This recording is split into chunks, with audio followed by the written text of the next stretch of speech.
sleeping abroad. Welcome to another session. So today is going to be a little different. It's going to be more comfy and chill vibes as I answer questions y'all have asked me on my Instagram.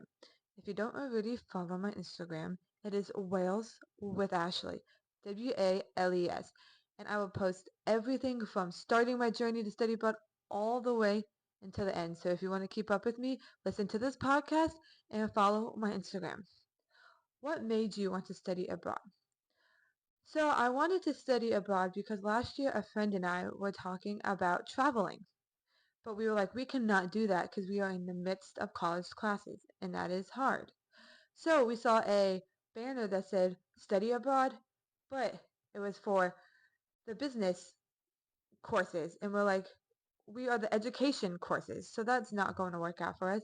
So we looked into it and I signed up for it, even though that these classes that I'm taking are not going to go towards my course. I thought this is going to be a great experience if I get in.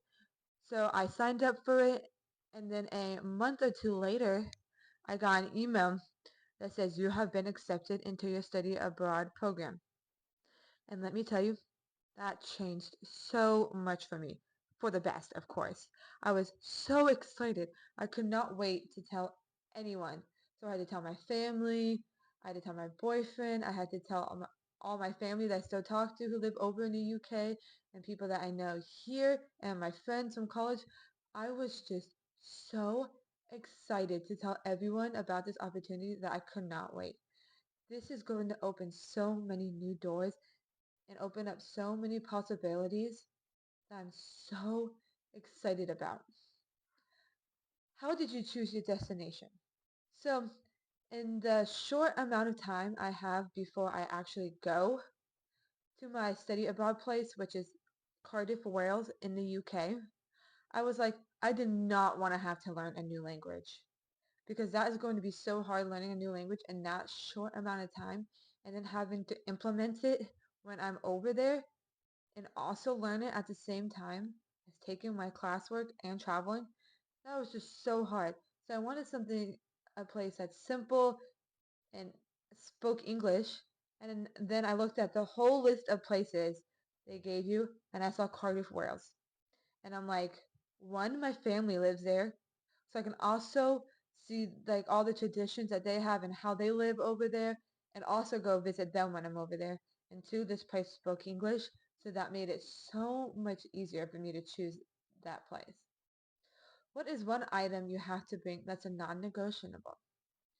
So personally, there's not just one thing. There are two things that are non-negotiable that I have to bring when I'm going over.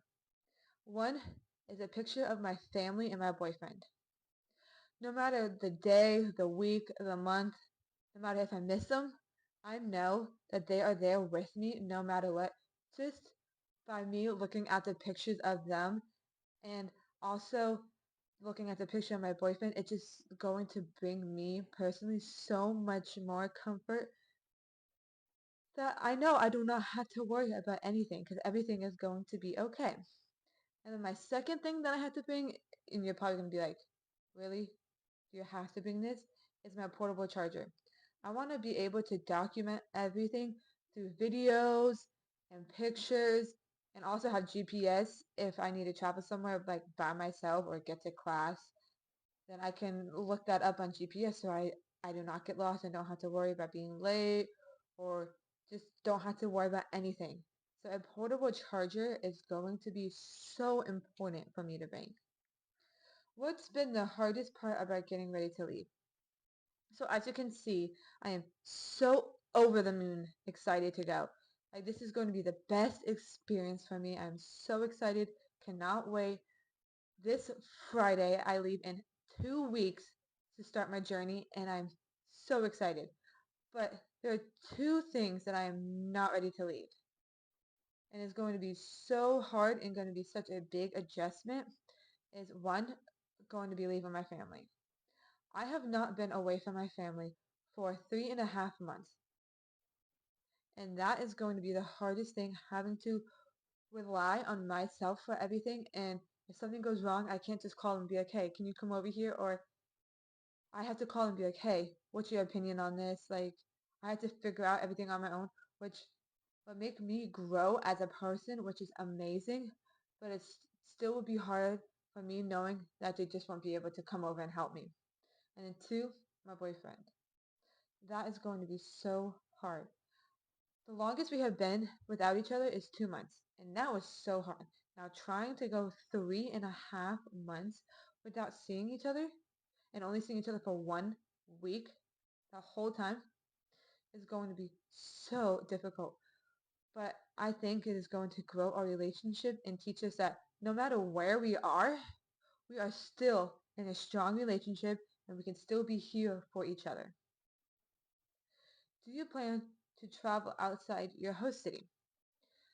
So yes, I want to travel outside my host city. Also, I want to travel like inside my host city because there are so many places to visit in Wales and just in the UK in general. Like I want to go to a little place outside of the UK, which is London, which is still technically in the UK, but like a little bit outside of Wales. Because I went there when I was younger, but I don't remember anything. So I want to go there and experience that. And then, of course, I want to go travel like inside of Wales. And then I have an exchange student who lives in Germany, an exchange student who lives in Switzerland. So I definitely want to go visit them. But I haven't really figured out like specifically other places that I want to visit. But since I'm in Europe and you just hop on a train or go on a plane for like an hour or two and go to all these places in Europe that I haven't been to, I would definitely want to go travel to a lot of places in Europe as much as possible because there is so much to explore out there that you don't even know how much there is to explore. And there's so many great opportunities to go see. It's like, why wouldn't you want to go travel? And it's so easy, like I said, just hop on a train or hop on a plane for a couple of hours and you're there. It is so convenient. So yes, I want to travel in my host city and I want to travel outside my host city. Are you going alone or with friends and family? So, I do have two friends who are here from my home university that are going to study abroad at the same place as I am, but we are not traveling together. One is going a week earlier with their family, and then another one is going a couple of days before. So that makes me feel so much better that I know two people from my home university who are going over there. So like if I have any problems or anything, I can also go to them and ask them anything. Or like if we need to come together and just have like friend time, we can always just hang out. So it's good to know that I have two people there that I know personally. But I am going to go over a week early with my mother because she has family that lives in the UK. All her family lives over there. So she wants to go visit them for a couple of days. And then me, my mom, and my aunt are going to go to Poland for a couple of days, travel around Poland, which I am so excited about. Poland is going to be so fun. We are also going to go to Auschwitz. I know a lot of people are like, I don't know if I would go there, but that is something from our history and our past that you have to go see because it makes you step into other people's shoes and realize what they went through. So we're gonna go to Poland, Auschwitz, and travel around there. And then when I come back, spend a couple of days with family, and then they'll go. And then my mom and my aunt are going to move me into my dorm room. I have my own dorm room and my own bathroom, which I'm so excited about. I have never lived in a dorm room, so this is going to be exciting. And they're going to move me in, and then we're going to have orientation week, which orientation week is where you get to know like everything about school, all the like after school activities, like all the sports teams they offer, and then just everything like they need to know so you can have a successful semester or year, depending how long you're there. How do you think this experience will change you? So, this experience is going to change me in so many ways that I probably don't know right now. But one thing that I can think of is that it's going to make me grow as a person and step out of my comfort zone. That is one thing that I'm not really good at doing is stepping outside of my comfort zone. And I'm so glad that this journey will make me step out of my comfort zone so that I am not scared to do that. No matter what situation, I am going to have to step out of my comfort zone. So I will not be scared to do that anymore. But then there are also going to be other things that make me grow as a person that I probably won't experience until I'm in there. Like meeting new friends, I'm going to have to do, which I'm excited about that. And then, like I said, step out of my comfort zone is going to be a huge thing that is going to change me. What's the one thing you think will change you the most while studying abroad? Like I said, stepping out of my comfort zone is one, and trying new foods. I am so excited to try new foods. Like everything over there, I don't know what they do. It's just so much better than American food. And so I am so excited to try new things. And then also, one thing that's going to be huge is traveling to different places, maybe with my friends who are coming along with me to the UK, or going by myself to travel is going to be something I have never really done by myself. So I'm so excited to experience the traveling by myself and trying new foods.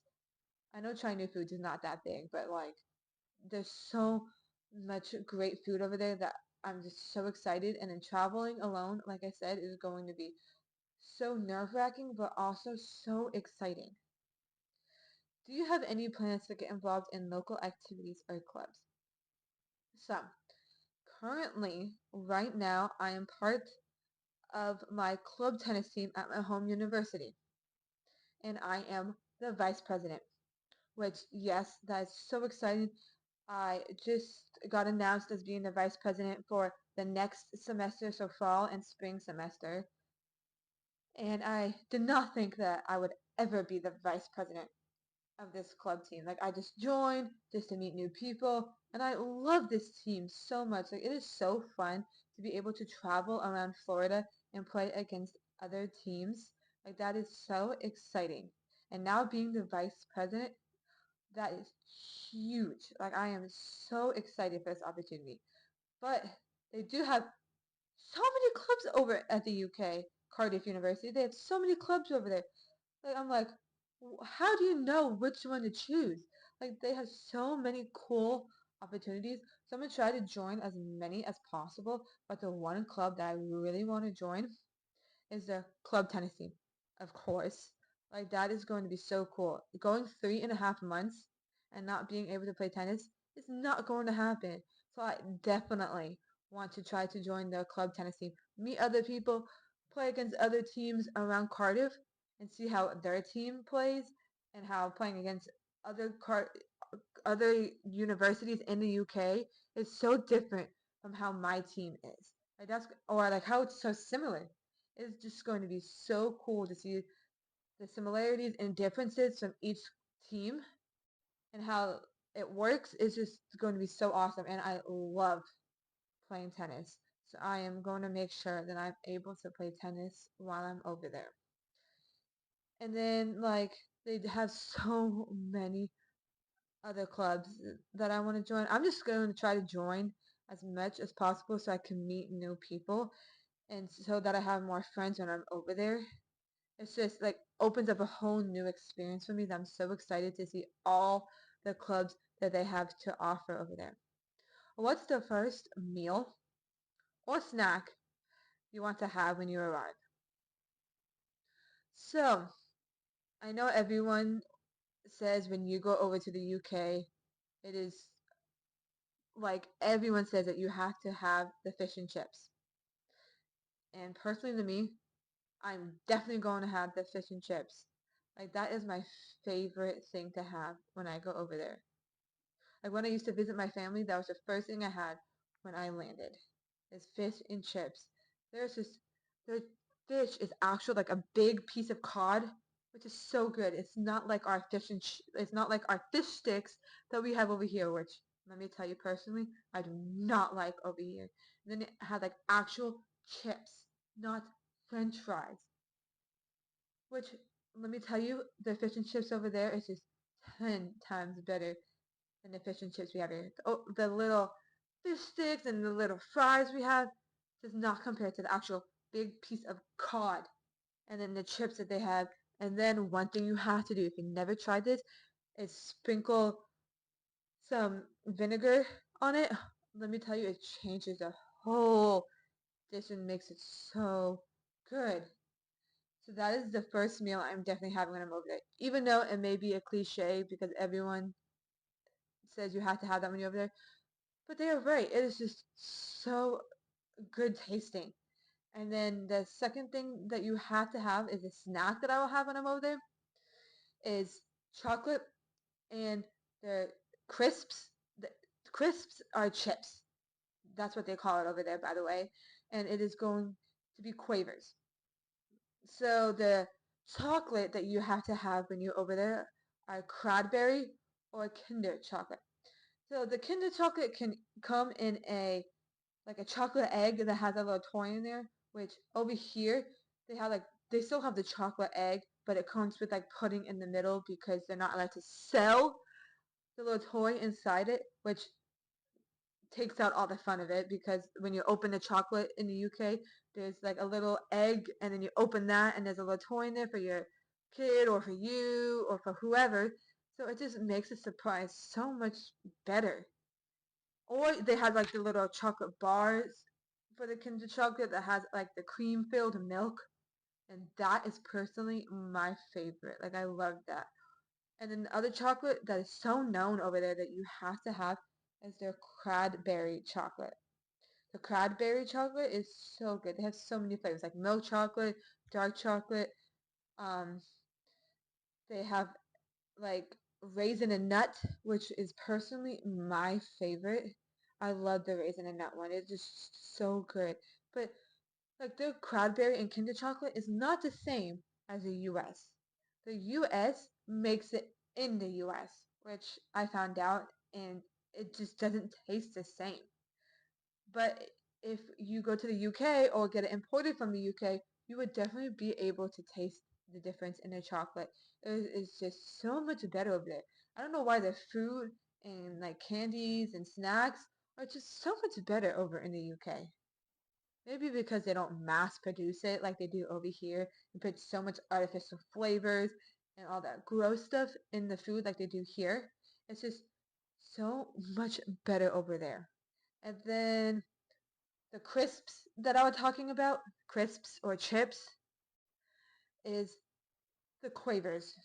So quavers are they look like Funyuns over here in the US, but they do not taste like a Funyun. They just look like it.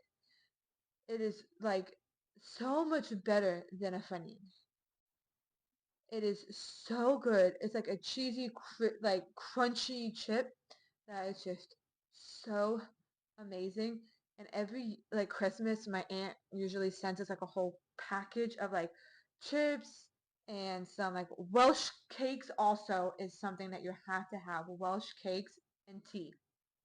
Let me tell you, I know tea is a staple over there, but Welsh cakes and tea. So my aunt will send me like a whole care package of chocolates, Welsh cakes, crisps, like the chips I was just talking about, and then like a bunch of other things that are so good. And it's just so much better than our snacks and chocolates over here personally. So yes, like I said, you have to have their chocolate and their crisp quavers. Like that's personally like my three favorite things that I'm having over there. And then fish and chips, of course, you cannot get them here. Well, you can, but they do not taste the same. They're so different. So if you go to the UK, you have to get the fish and chips. Also, the Chinese food over there and Indian food is just so much better. Like I keep saying, personally to me, their food over there is just so much better than our food. There's so many like food options that are so good. You just have to try as many as possible. And then snacks are like any type of crisps, chips, like personally quavers, and then the cranberry chocolate, of course, and then the Kinder chocolate. So thank you guys for listening to this podcast and look out for the next one.